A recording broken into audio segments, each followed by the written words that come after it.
മുട്ടിനും അതുപോലെ ജോയിൻറ്റുകൾക്കും വരുന്ന തേയ്മാനം തുടങ്ങിയ പല കേസുകളെ പറ്റി പറഞ്ഞു. പക്ഷേ അത് വന്ന ശേഷം നമുക്ക് ചെയ്യാൻ പറ്റുന്നത് റീപ്ലേസ്മെൻറ്റ് സർജറികളാണ്. പക്ഷേ വരാതിരിക്കണമെങ്കിൽ ജീവിതശൈലിയിൽ എന്തൊക്കെ മാറ്റങ്ങൾ വരുത്തണം?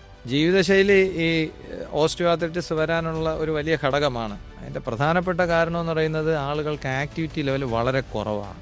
നമ്മൾ ആവശ്യത്തിന് വ്യായാമം ചെയ്യണം. ഓവറായിട്ട് വ്യായാമം ചെയ്യേണ്ട, ആവശ്യത്തിന് വ്യായാമം ചെയ്യണം.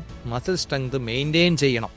എന്നാൽ മാത്രമേ നമ്മുടെ ജോയിൻസിന് സപ്പോർട്ട് കിട്ടത്തുള്ളൂ. അതുകൊണ്ട് എക്സർസൈസ്, മസിൽ സ്ട്രെങ്ത് മെയിൻറ്റെയിനിങ്, അതുപോലെ തന്നെ നമ്മളുടെ ദുശീലങ്ങൾ പരമാവധി ഒഴിവാക്കി വെക്കണം. പ്രത്യേകിച്ചും സ്മോക്കിംഗ് അത് ഒഴിവാക്കി വെക്കണം. ആവശ്യത്തിന് ന്യൂട്രീഷ്യസ് ആയിട്ടുള്ള ഫുഡ് കഴിക്കണം. കാൽസ്യം കഴിക്കണം. എപ്പോഴും ഞാൻ ശ്രദ്ധിച്ചിട്ടുണ്ട്, എൻ്റെ അടുത്ത് വരുന്ന സ്ത്രീകൾ പലരും ഗർഭകാലത്തും ഡെലിവറിക്ക് ശേഷം ഒരു സർട്ടൻ പീരീഡ് നമ്മൾ മുലയൂട്ടുന്ന സമയത്തും കാൽസ്യം കഴിക്കണമെന്ന് വീണ്ടും വീണ്ടും വീണ്ടും ഡോക്ടർമാർ പറഞ്ഞാലും കാൽസ്യം കഴിക്കില്ല. മൂത്രത്തിൽ കല്ലുണ്ടാവുമെന്നാണ് പറയുന്നത്. ഞാൻ ഒരു കാര്യം ഉറപ്പാണ്, ഒരിക്കലും കാൽസ്യം കഴിക്കുന്നത് കൊണ്ട് കിഡ്നി സ്റ്റോൺ ഉണ്ടാവത്തില്ല. ഈ സമയത്ത് പ്രത്യേകിച്ചും സ്ത്രീകൾ കാൽസ്യം കഴിച്ചിരിക്കണം. അതിനുശേഷം 50 വയസ്സ് കഴിഞ്ഞ ആൾക്കാരും കാൽസ്യം കഴിക്കണം. That will give more strength to your bone.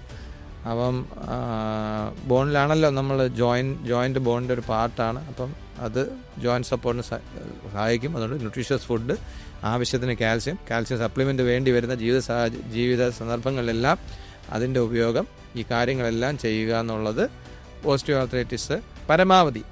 പിന്നെ ചിലപ്പം നമ്മളുടെ ജനറ്റിക്കൊക്കെ ആയിട്ട് ചിലർക്ക് ഓസ്റ്റിയോആർത്രൈറ്റിസ് വരും. അല്ലാതെ ലൈഫ് സ്റ്റൈൽ ഇതൊക്കെ മോഡിഫൈ ചെയ്യുന്നത് ഓസ്റ്റിയോആർത്രൈറ്റിസ് അവോയ്ഡ് ചെയ്യാൻ സഹായിക്കും. ഇനി വന്നാൽ തന്നെ അതിൻ്റെ ഇൻറ്റൻസിറ്റി കുറവായിരിക്കും. പിന്നെ ജോയിൻറ്റ് റീപ്ലേസ്മെൻറ്റ് വേണ്ടി വരുന്ന പ്രായം നമുക്ക് കൂട്ടിയെടുക്കാൻ പറ്റും.